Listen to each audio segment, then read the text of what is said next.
High five. Bist du bereicht? T'ha agradat? Immer bereicht. Immer bereicht.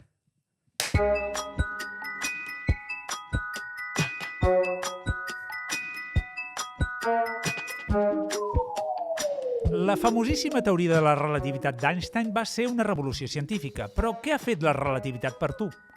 Aquí avui parlem de coneixement que pot semblar inútil, però que ha canviat el món.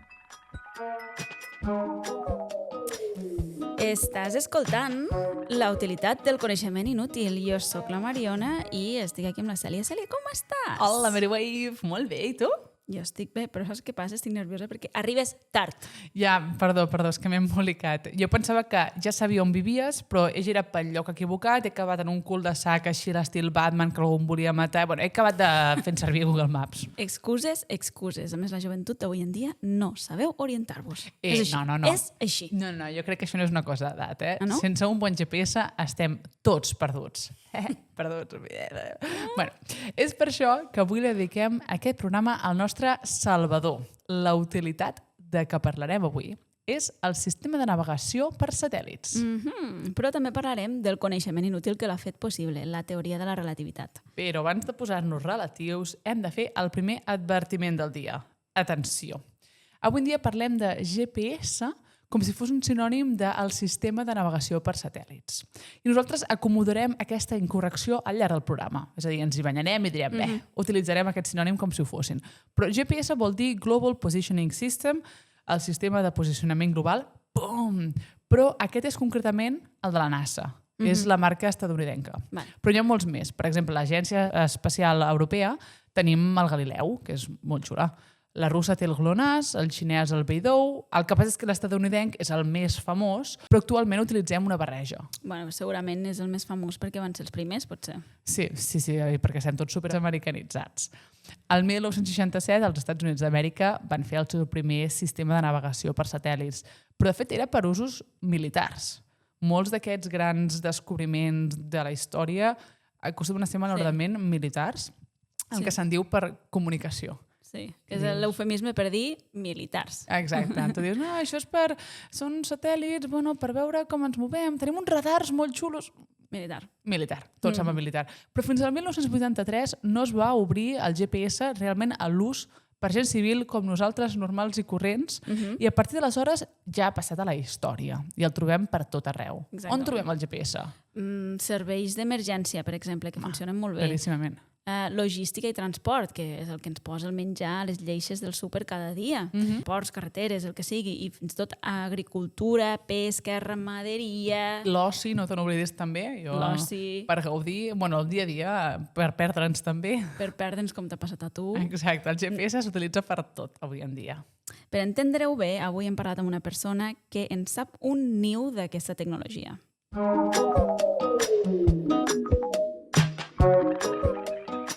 Ella és l'Ariadna Ferrer Espasiana, doctora en matemàtiques aplicades i actualment treballa al Centre de Vol Goddard de la NASA, calculant trajectòries de satèl·lits i també forma part de la tripulació Hipàtia. Així explica ella el que està fent. Ara actualment estic treballant en 2 missions, però una d'elles llença ara al setembre. Com que queden menys de 6 mesos per la missió, doncs estem verificant que tot el que hem estat construint, tots els algoritmes per calcular les maniobres, la trajectòria que ha de seguir el satèl·lit, que tots els subsistemes són capaços de parlar un entre ells. I és la primera missió que he treballat en què he estat una mica des de principi a final o molt involucrada aquests últims 2-3 anys, per tant tinc moltes ganes de veure com funciona tot, d'estar allà a la sala de control el dia que llancin i quan toquin les maniobres claus, doncs veure que tot funciona. És la convidada que hem portat que em fa més sensació de pel·lícula. Totalment, perquè t'estàs imaginant una sala de control. Sala de control, pantalles per tot Houston, arreu, tenim un munt de problema. gent amb cascos, comunicant-se, no sé què.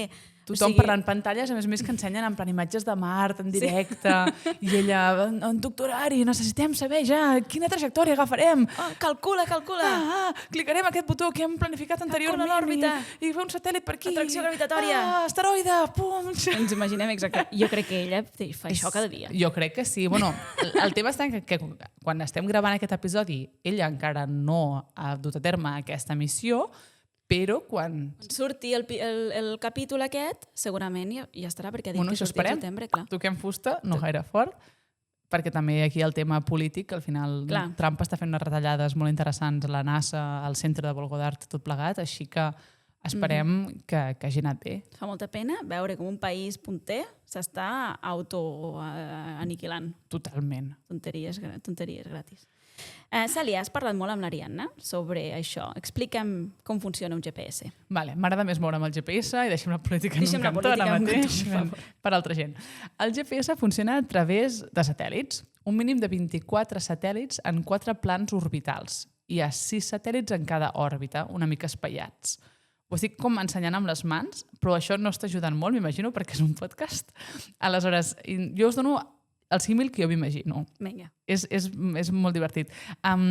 Saps quan en un còmic, i per alguna raó jo m'imagino el Capità Haddock, de Tintín, quan li fan una pinya i llavors li surten les estrelles que li donen voltes al cap? Vale. Doncs el seu cap vindria a ser la Terra i les estrelles que li donen la volta vindrien a ser els satèl·lits en els plans orbitals. Llavors, tu has d'imaginar que un dels cercles que fa cada estrella és el seu pla orbital i hi ha, doncs en aquest cas, com que tenim 24 satèl·lits i 4 plans orbitals, doncs 6 satèl·lits en cada òrbita, 6 estrelles donant voltes en cada un d'aquests. És a dir, al final són 24. M'encanta aquesta metàfora que has utilitzat aquí.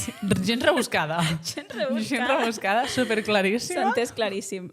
Però la meva pregunta és per què 24 satèl·lits en concret? Perquè el que volem és que quan estiguem en qualsevol lloc de la Terra, en cada moment tingui accés a almenys pugui veure 4 satèl·lits. Això em permetrà saber on estic jo. Val? Llavors, el que es sap és que si tu tens una constel·lació d'aquestes amb 24 satèl·lits, és el nombre mínim que necessito per tenir cobertura global al voltant del món. Quan estic en algun lloc i necessito saber on estic, el que faig és, el meu mòbil envia una senyal a l'espai i ha d'aconseguir connectar amb almenys 4 satèl·lits. I es fa servir un algoritme que es diu no em surt mai, triangularització. La idea és com una triangularització, però una mica més feixonetis. Val? Però la idea és que jo estic en un cert lloc, jo envio un senyal al satèl·lit i aquest torna, i amb això el que em diu, puc calcular la distància a la que estic d'aquell satèl·lit, en veig un altre i puc calcular la distància a l'altre satèl·lit, val? I si ho pensem en 2D, si jo sé la distància a un satèl·lit i la distància que tinc a un altre satèl·lit, jo puc fer 2 cercles, val? I jo sé que estic a un cercle de radi tal respecte a aquell satèl·lit, tinc un altre cercle respecte a l'altre satèl·lit i, per tant, hi ha 2 punts d'intersecció. Per tant, hi ha 2 punts possibles on jo podria estar. Si ho faig amb un tercer satèl·lit, doncs aquests 3 cercles només s'intersecaran en un punt. I llavors així sé on estic jo. Hi ha un factor més, que és el temps, val? Que hi ha un cert error, i llavors allà és on entra aquest quart. No? Per tant, per això es diu que almenys necessito 4 de satèl·lits per tal de poder establir precisament on estic jo. És a dir, s'envia la senyal i sabent quan s'ha enviat la senyal pots saber quanta estona ha trigat i, per tant, com de lluny està. I si tenim aquesta informació des de 4 punts, podem arribar a interpolar on estem. Vale, és fantàstic. Però aleshores jo entenc que si afegíssim més satèl·lits encara podríem tenir més precisió. Tu el que vols és evitar quan estàs a la muntanya i no funciona. Exacte. Doncs fins a cert punt. Pel que em va dir l'Ari, el problema és que com més peces posem a l'engranatge, més possibilitats d'acumular errors. Si se't desconfiguren els temps, llavors no pots calcular bé les distàncies, aniries acumulant errors. I al final també el que volem, sobretot amb el GPS, no? És tenir el màxim de precisió possible a l'hora de fer els nostres càlculs. Hi ha moltes coses que poden anar malament, no? Per una banda tens el fet aquest, no? De que no tens ben calculat el temps, i després també calcularia el temps del meu rellotge, que no és un rellotge atòmic, no? Per tant, l'haig d'anar reajustant cada... No? El teu mòbil, de fet, es va reajustant el temps perquè com que té connexió a internet, de tant en tant reajusta les hores, no? Però necessites com un temps de referència. Els satèl·lits tenen aquest. Després, doncs, el dia que hi ha núvol, en funció de l'atmosfera que hi hagi, també la velocitat potser també canvia una miqueta, no? Una cosa és viatjar en el buit i una altra cosa és viatjar a través d'un núvol. Aquí també hi ha petits fallos. Crec que mirava l'altre dia, una cosa és enviar el senyal cap amunt, una altra és enviar el senyal més cap al costat. Depèn d'on tinguis el satèl·lit de referència, haurà de travessar més part de l'atmosfera o menys. Això també variarà una mica i pot introduir un petit error, o que tinguis una muntanya i no puguis veure el teu satèl·lit. Llavors, bueno, totes aquestes coses es tenen en compte i el que intentes és tenir el màxim de precisió possible, però pot fallar-te per aquestes coses. Per això l'error, crec que el marge d'error són uns 5 o 10 metres, però bueno, depèn d'on estiguis, el marge d'error segur que serà més gran.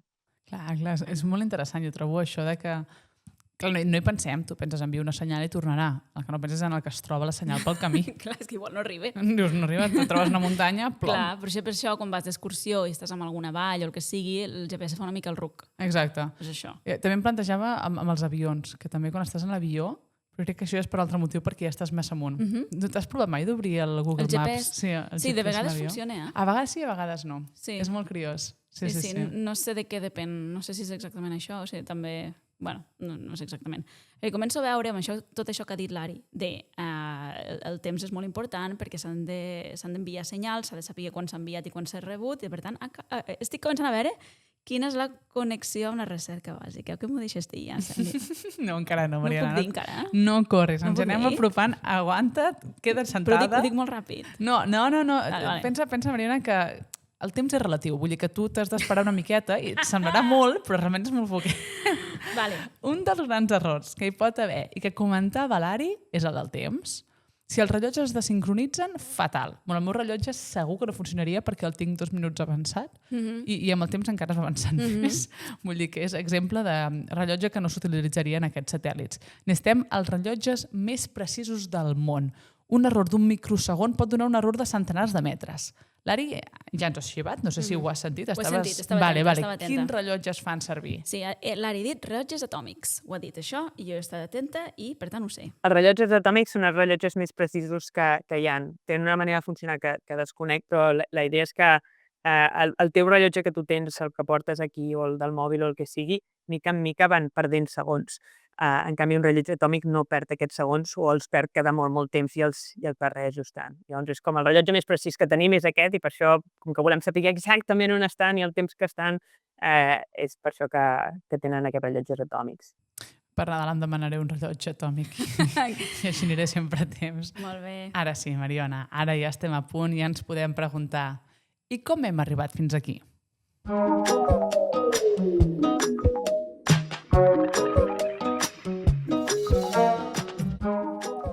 El que molta gent no sap és que darrere de la tecnologia GPS, darrere del nostre Google Maps, hi ha la relativitat. Exacte. Al cor d'aquesta tecnologia tan quotidiana hi batega una de les idees més profundes i boniques que mai ha concebut la ment humana. Una teoria que ens diu com el temps s'estira i l'espai es corba, dibuixant l'escenari en el qual els astres dansen seguint la música de la gravetat. La relativitat és art en forma de teoria. Mariona, però que poètica, per favor, que em faràs plorar. Però és tan poètica que t'he despentinat ara Quina mateix. cosa més bonica. Emociona veure el jovent així. Ai, m'ha encantat. La idea és que el temps és relatiu i va en funció de la distància a la que estàs del centre en el que estàs o depèn una mica de la velocitat a la que t'estàs movent. Llavors, això fa que per mantenir els rellotges dels satèl·lits ben sincronitzats i alhora necessitem reajustar-los en funció de la teoria de la relativitat. La relativitat la devem a Albert Einstein a principis de 1900. Mariona, com se li van acudir a aquest home totes aquestes bogeries? En quin moment dius, relativitat? No, la relativitat, doncs ens hem de posar a l'any 1905. Un jove de 26 anys, amb els cabells espentinats, treballa en una oficina de patents a Suïssa. Es diu Albert Einstein i té una feina estable i, per què no dir-ho, avorrida.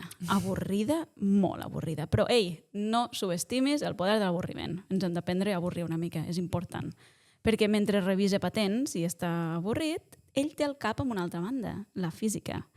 A les nits escriu articles científics pel seu compte. Home, lògicament, com fa qualsevol persona avorrida. Exactament, ningú el coneix encara. Aquell any, un any que s'ha anomenat Annus Mirabilis, així en llatí perquè queda millor, publica 5 articles. Un d'ells capgira la nostra manera d'entendre l'univers, que és el que estem parlant aquí. Abans d'Einstein, Cèlia, és una pregunta per tu, què creus que s'assumia sobre el temps? Què és el que s'entenia pel temps? Te concreto una mica més la pregunta perquè crec que és una pregunta molt abstracta. Què és el temps? La història, sí, podríem estar parlant 2 hores. Una hora és més llarga aquí que a Saturn i que a Mart, o una hora és igual a tot arreu? No, jo imaginava, és una cosa constant, és una variable constant i, bueno, doncs, una hora és aquí, a la Xina popular, i ja ens posi. Sí. I punto, exactament. Una hora tot arreu. Això és el que es pensava, però Einstein proposa una cosa radical. el temps no és absolut, no passa igual per tothom. Això és el que proposa Einstein. I tot parteix d'una idea aparentment senzilla, que és que la llum sempre viatja a la mateixa velocitat per a tothom, tant si estàs quiet com si estàs en moviment i vas a tota pastilla. Viatja per tothom igual. I això és molt, molt trencador, perquè sempre s'havia assumit doncs, que les velocitats són relatives i depenen d'un observador, no? O sigui, Sí. això... Sí, el del tren típic, no? Que si jo estic dins el tren, jo no m'estic movent, però des de fora pots veure que el tren s'està movent. M'agrada que digues això del tren, perquè és exacte... No. O sigui, quan parles de relativitat, les metàfores totes van amb tren. Sí, perquè és l'època, no? Perquè és que Einstein ja s'ho imaginava així, És que jo m'imagino Einstein amb una... jugant amb trens. Sí, m'imagino que deia una maqueta de trens Segur. a casa seva. Com tot bon nen petit. Doncs imagina que jo ara estic a dins d'un tren, ¿vale? En marxa, i tu em mires des de l'estació. Ara imagina que trec la mà per la finestra i llanço una pilota cap endavant. Per mi, la pilota té una velocitat petita, que és la que puc fer jo amb el braç, que tampoc n'hi ha, per tant, no sóc gaire forta. Però per tu, des de l'estació, la pilota té una velocitat més alta perquè has de sumar la del tren més la que jo li he donat al tirar. Clar. No? O sigui, la Però velocitat cap on estàs tirant la pilota? cap endavant del tren. Vale. Exacte. Sí, Si fos cap endarrere, l'hauries de restar. Sí. Però l'estic tirant cap endavant i com que les sumes. Sí. Sí? Llavors, la velocitat de la pilota, per tu i per mi, és diferent. És la velocitat la que és relativa. Clar. No? Però Llavors, m'estàs dient que amb la llum no és així. estic dient que Einstein diu que amb la llum això no val. M'estàs dient que si... Bueno, això potser ara me'n vaig... Endavant. Vale. Fot-li. Penso en musicals, com sempre, perquè la meva ment va en musicals, i estic pensant en el musical de Matilda, que en un moment diu que estàs plantejant mai que si tu estàs viatjant... Vale, estava cantant molt ràpid en la meva ment. Si jo estic viatjant a la velocitat de la llum, que ja sé que això no és possible, per tant ja comencem malament, però si jo estic viatjant a la velocitat de la llum i encenc una llum, Un lot. sí, encenc una llanterna, Exacte. aquesta velocitat de la llum, el que m'estàs dient és que anirà a la Exacte. velocitat de la llum, tant T'estic per dient. mi com per la persona que m'està mirant. T'estic dient això. O sigui, si ara te repeteixo la mateixa situació, jo estic en un tren, però en lloc d'una... i tu estàs a l'estació, i en lloc d'una pilota tinc un lot, Sí. una llanterna, digue-ne com vulguis. La llum que surt d'aquell lot, per mi, viatge a la velocitat de la llum, i per tu també. Ah, No importa és gens. especial, la llum. Exacte. La llum sempre apareix la llum. La llum sempre té una cosa complicada. Llavors, si la velocitat és absoluta, és igual per tothom, és el temps el que ha de ser relatiu. Vale? Llavors- Ja l'hem liada. A veure, explica-ho. Tinc un altre exemple amb un tren que t'agradarà també, per entendre-ho millor. Mare meva. Imagina't un rellotge, però un rellotge una mica especial, ¿vale? Està fet en llum, no és un rellotge de sorra, no és un rellotge de manetes, no és un cucut, no, és de llum. Són dos miralls, d'acord? Vale. I mesures el temps. un raig de llum que fa clinc, clanc, clinc, com un ping-pong. ¿vale? Vale. Cada vegada que fa clinc, clanc, és un segon. Mhm. ¿vale? Si el rellotge està quiet, la llum fa un camí vertical, sí? Però si ara l'agafo jo i me'n vaig al tren i tu te'l mires des de l'estació, veus que la trajectòria per tu que estàs a l'estació ja no serà vertical, serà com un zig-zag, farà com un triangle, triangle, no? Perquè has de afegir el moviment horitzontal del tren combinat al moviment vertical de la llum. Correcte. Veus els triangles? Sí, els estic veient. I això vol dir que la llum acaba recorrent més distància. Ai, Ho entens? sí, clar. Perquè Perquè- està fent triangle, no m'està fent amunt i avall, sinó que m'està fent... I la diagonal sempre és més llarga. Sí, m'està fent la hipotenusa de triangle. Sí, senyora. Exactament això. Però, com que la llum viatge a la mateixa velocitat dins i fora del tren, l'única manera de fer més camí és trigant més temps. Per tant, si jo em moc i tu et quedes quieta, per tu el meu temps passa més lent. El temps no és absolut. Un segon és molt més lent per la persona que s'està movent. I això és que Espera, dona'm 3 segons. Respira. Compta fins a 3. 1, 2, 3. Vale, ja està. Sí? Sí, n'estava pair-ho, això. Ho has de pair, però això sembla un conte de fades, però no és literal, vull dir, hi ha conseqüències mesurables d'això, que és el que passa precisament al GPS. O sigui, no t'estic explicant un conte. Vale? Llavors, això és el que se'n diu relativitat especial. És el que Espé, no especial. no és que bé que tingues accent lleidatà ara mateix per de Ajuda conya. molt, Sí. ajuda molt. Sí. És la realitat especial. Les lleis de la física són iguals per a tothom, però el temps i l'espai es poden estirar com un xiclet, depèn de com t'estiguis movent. I res, absolutament res, es pot moure més ràpid que la llum. Però Einstein no s'atura aquí. Ell sap que la relativitat especial li falta una peça molt, molt important al nostre univers, la gravetat. Durant una dècada sencera es trenca les banyes per incorporar la gravetat a aquesta nova teoria i el 1915 finalment ho aconsegueix. Pregunta per tu una altra vegada. Tu, quina és la teva intuïció sobre què és la gravetat? Una força que em posa els peus al terra. Exactament. Evita que me'n vagi a la lluna. Sí, senyora, la gravetat és una força, però és la idea que tens tu, és la més intuïtiva, i és la que tenia Newton, la clàssica. La poma. Una força, exactament. Doncs Einstein diu no. Ai, La gravetat no és una força. i què és? Atenció, proposa que la gravetat és la curvatura de l'espai-temps causada per la matèria i l'energia. Potser has vist mai Lo de la xarxa. una tela metàl·lica que al mig hi posen una cosa molt pesada com una síndria i llavors Es deforma, oi? deforma. Sí. Exactament, llavors els objectes viatgen al voltant seguint línia recta però Sí. està curvat i no sé què. Sembla que hi hagi una força però només és una il·lusió. Ho has entès? No ho has entès. No m'agrada, no ho he entès. Et feia una analogia Vinga. que crec que sempre ajuda. Imagina que tu i jo som a l'equador del món, ¿vale? Jo sóc al Brasil i tu al Congo. ¿Vale? Les dues caminem en línia recta cap al nord. Vale. Ens trobarem al Pol Nord. Correcte. Sí? Llavors, estem caminant en línia recta, en vertical. No estem caminant l'una cap a l'altra. Però, de fora, sembla que ens estem atraient, perquè ens estem apropant. Com Clar. si hi hagués una força entre nosaltres. Però no és una força. Tu i jo només hem seguit línies rectes en una superfície corbada. I així funciona la gravetat, en la teoria de la relativitat general. Vale? És a dir, estàs T'ha posant... fet clic, eh? Bueno, ara veurem si m'ha fet clic o no. Estàs posant la similitud entre tu i jo caminant sembla que estiguem atraient-nos, però l'únic que està passant és que estem passant per una curvatura amb la idea de la gravetat. Exactament. Que és que la gravetat sembla que hi hagi una força que ens estigui traient cap al centre, però realment això seria per una deformació Sí, senyora. en aquesta... Pillat, ho has pillat. Ho has pillat. Uf, T'ha fet clic la neurona, sí senyora. la meva neurona està patint, està bastant fregida. Llavors, això és el que se'n diu la relativitat general, que també és general perquè ja inclou la gravetat.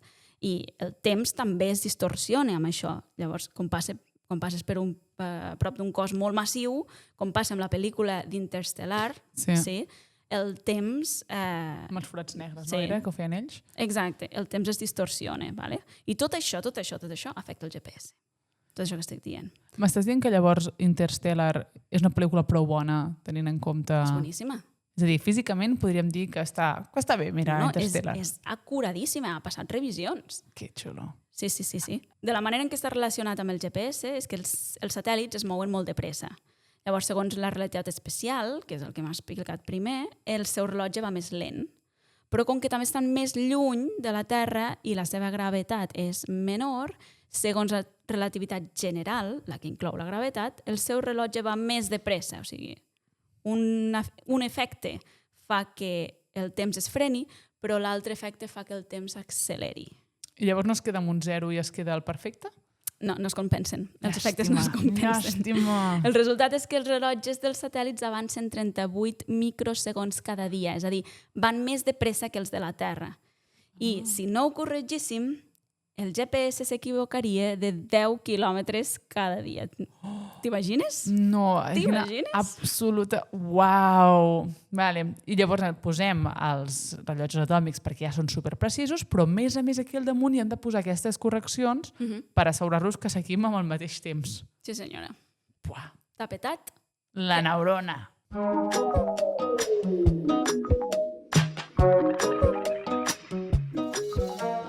Queda clar que la relativitat ha estat clau en el desenvolupament de les tecnologies de geolocalització a la Terra. Geolocalització, em passa com ecolocalització, és xula aquesta paraula, eh? Però, Mariona, deixem de ser geocèntrics i aprofitem que l'Ari va anar un pas més enllà amb el tema del GPS per portar-los a Mart. Parlem d'això. Per entendre-ho, primer cal parlar d'Hipàtia, no l'astrònoma, sinó el projecte.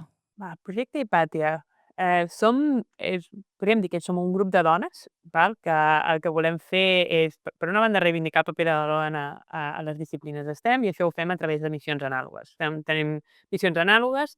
El que és una missió anàloga és simular el que seria una missió real a un planeta, en aquest cas Mart.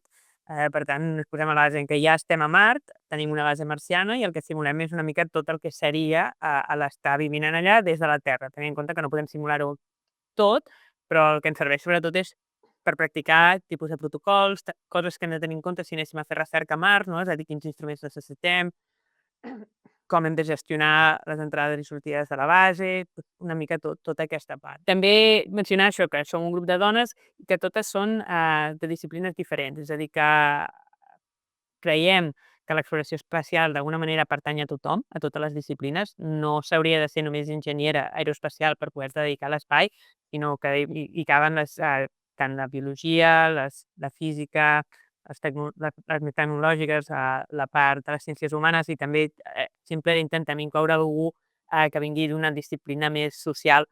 A la primera tripulació vam tenir una periodista i en aquesta segona tripulació vam tenir una noia que es dedicava a les ciències de la comunicació. Per tant, intentem que totes les tripulacions siguin interdisciplinars, que totes d'alguna manera aprenem una mica de cada una de nosaltres. Em sembla molt guai això que fan de fer-ho interdisciplinari, de com demostrar que realment no sé, la ciència és molt polièdrica i que al final molts punts de vista diferents acaben donant molt més valor al que estàs fent. Totalment. I és també molt interessant des del seu punt també treballar amb gent d'altres disciplines, perquè estem molt acostumats a treballar en el nostre àmbit i posar-les allà en la seva missió, en aquesta simulació de Mart, vivint juntes durant aquest temps amb gent d'altres disciplines, jo crec que t'heu ajudat moltíssim també a sortir de la teva zona de confort, també, mirar-te les coses amb uns altres ulls. I em flipa molt que estiguin simulant Mart a la Terra. Perdona, això m'encanta. És molt guai. Però dintre d'aquest projecte d'Hipàtia, què fa l'Ari concretament? Vale, l'Ari fa un tema que toca a prop de casa, bueno, de casa vull dir del podcast. Jo no m'havia plantejat mai gaire, com es mouen aquests robots que s'envien a Mart, el típic Perseverance i aquestes coses que s'envien per recollir mostres o per estudiar. Es veu que abans, bàsicament, anaven teledirigits. És a dir, tu el que feies és que cada X dies rebies informació i li deies mou-te 90 metres endavant, gira 30 graus i fes això. La partida d'escacs més èpica de l'univers. Devia ser lentíssim. I a més, clar, tu vas a cegues. Vull dir que si trobes aquí, depèn del què, i se't gira el robot o entres en un sorra i no pots sortir-ne, ànims. I segueix intentant-ho. Gira a la dreta, ara prova a l'esquerra, però clar, s'allarga molt amb el temps. Actualment aquests robots ja són més autònoms. Perseverance, per exemple, fa imatges i ell mateix es va orientant en base del que veu. Però clar, no s'orienta amb un GPS. No és que el GPS li digui aquí hi ha una muntanyeta, per tant evita això, sinó que és en base al que veu. Allà no hi ha GPS. La meva idea de fer servir GPS a Mart ve una mica de la pel·li de The Martian, no sé si l'has vist, o el llibre de The Martian, que hi ha un moment en què et dedica a navegar per d'allò i el que fa servir és les estrelles, no? Per tal de navegar, i seria la manera que tindríem de navegar. Ara mateix a Mart, si volguéssim moure'ns per Mart, necessitaríem mapes i les estrelles i fer-ho com ho fèiem abans que hi haguessin els GPS, admirant els landmarks, admirant una mica on estan les muntanyes, ho has mapejat i et dediques a moure't d'aquesta manera i com a molt ens ajudaríem d'algun satèl·lit que et va dient si estàs on toca i ja està. Trobo molt romàntic aquesta idea de recuperar l'orientar-se amb les estrelles, una cosa que feien els cartògrafs feia molt de temps fent uns mapes que avui en dia ens els mirem i diu, hòstia, que ho han dibuixat fatal. Bueno, clar, fes-ho tu, saps? I ara tota aquesta tècnica s'està fent servir, que és ancestral, i s'està fent servir per lo més avançat que podem fer, que és anar a un altre planeta a fer ciència. Sí, totalment. Llavors el que es plantejava l'Ari és, si realment hi poséssim un GPS, com ho faríem? Perquè clar, tu t'has de plantejar, si anéssim a Mart, que potser la primera pregunta és, cal anar a Mart? Però potser això ja obriria un altre debat, un altre Meló. meló, exacte. Si anéssim, segurament hi aniríem a una zona.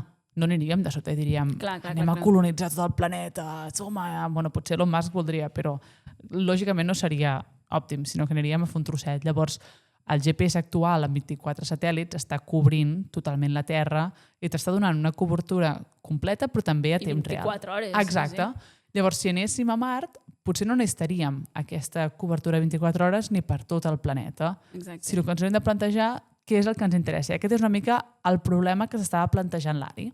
Tampoc vaig acabar de resoldre el problema, però sí que et fa pensar una mica, doncs, quant t'hi vols gastar, què creus que és necessari si estem a Mart? Volem cobertura 24 hores, necessitem replicar el sistema que tenim a la Terra, però si volem cobertura cada 12 hores o el que sigui, doncs ho podem fer amb menys satèl·lits. I era una mica també donar-li voltes a això i plantejar-nos això, com ens movem per Mart. Aquest era l'objectiu. Clar, al final, moltes d'aquestes recerques que es fan mirant a Mart o mirant les estrelles o els projectes que feien les noies de Pàtia, a vegades el fet ja de plantejar-nos ens està ajudant amb les coses que fem aquí a la Terra. Per exemple, elles treballen molt amb temes de consum d'aigua. Quan estan a la seva base de simulació, tenen l'aigua que tenen. I diuen, clar, moltes de les coses que estem fent nosaltres per evitar gastar aigua es podrien utilitzar a la Terra. Llavors és una mica sempre aquesta curiositat que potser ho fas mirant a Mart, però que et pot ajudar després a aplicar-ho aquí. I llavors jo amb aquesta curiositat, seguint una miqueta, em vaig plantejar, vale, i si hi hagués un altre mètode? Un altre mètode d'orientar-se. Sí, a veure... És a dir, fins que arribi l'Ari o qui sigui i monti GPS a Mart, com ens podem orientar? Exacte, és a dir, o agafem a Terra mateixa, si traguéssim tots els satèl·lits, perquè hi ha molts satèl·lits, els estaríem tots fora i ja està. Vale. Però hi hauria algun altre sistema de navegació que no depengués d'aquests satèl·lits? Necessitaríem posar-hi també el sistema, hauríem de posar-hi en aquest nou sistema la relativitat o no? L'Ari ho veia una mica complicat, però aquesta és la seva idea.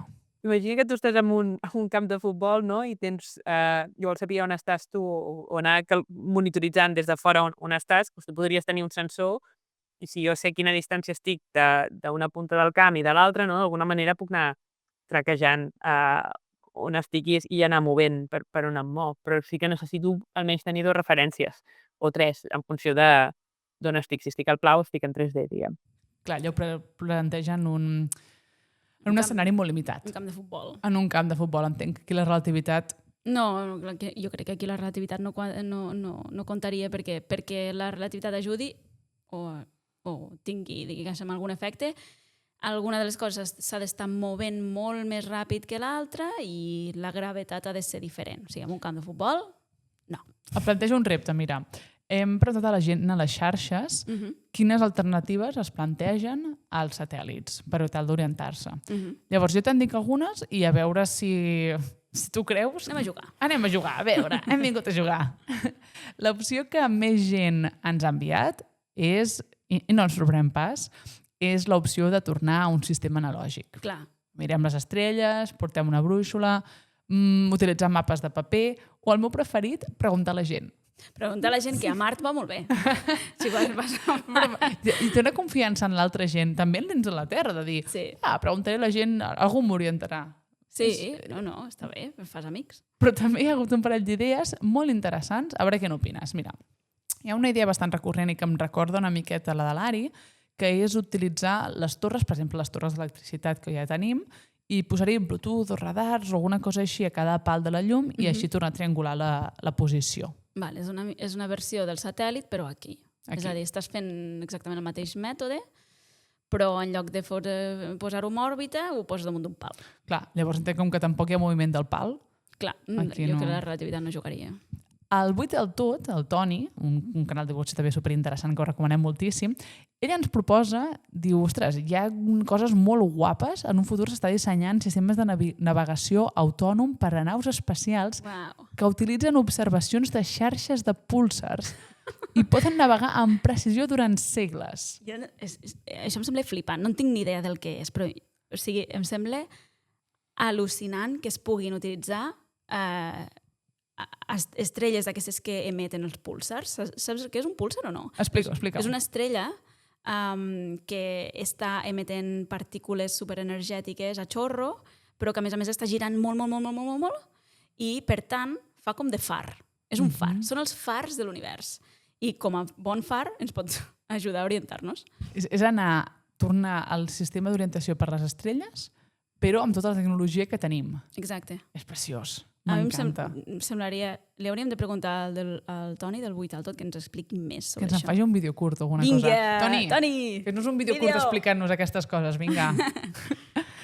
Jo tinc una altra idea que és bastant... Crec que no hi ha relativitat tampoc, però creus que podríem utilitzar... Estic pensant que tanta gent té mòbil, creus que podríem utilitzar els mòbils com una xarxa? Mira, estic portant les xarxes ara aquí. Com una xarxa per tal de que sempre... Sí... No es fa això? Estic pensant, No ho sé. No sé, però vull dir, no es fa això. No tens... o és a través del GPS que tu tens la posició del mòbil, no? Sí. Però suposo que si el teu mòbil és capaç d'enviar dades d'internet, per exemple, o de telèfon, no sé si aquestes dades es poden correlacionar amb la posició. Faltaria un receptor a fora. Jo crec que aquí tenim una opció. Jo tinc el mòbil que pot enviar senyals. Tu tens un mòbil que pot enviar senyals. Si els enviem amb un ens enviem l'un a l'altre. Ens enviem que tothom... Algú ha de fer de satèl·lit. El problema és que crec que no tenim prous mòbils. Però si tinguéssim una... Que no tenim prous mòbils, per favor. Massa que en tenim. O segueixo estudiant. Jo et portaré aquí un pla de vés mercat. Ja t'ho estudiaré. Tens alguna idea, tu? Jo sóc bastant fan de tornar a les estrelles, a mirar les estrelles. Anem a buscar l'ossa major, l'ossa menor, exacte. i ja hi tornarem. El que queda clar és que com no tornem a portar les brúixoles, ara mateix depenem 100% del GPS per orientar-nos. Exacte, fins i tot hi ha gent que amb GPS arriba tard. Cèlia? Ai. A mi el que em fascina un cop més és que tot neix de la curiositat, com el que ens agrada en aquest podcast. La física de Newton ja servia i ja funcionava prou bé, però al 1900 necessitaven més precisió per a res. Ara la necessitem, però llavors no. I desenvolupar una nova teoria sembla matar mosques a canonades. Però sense la capacitat de predicció d'aquesta teoria no tindríem el GPS que tenim. Un punt més pel coneixement inútil, la nostra estimada recerca bàsica.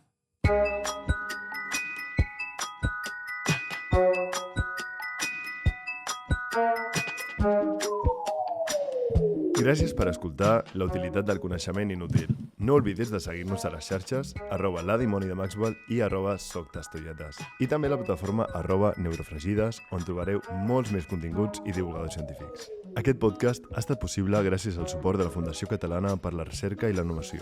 Fins un altre capítol!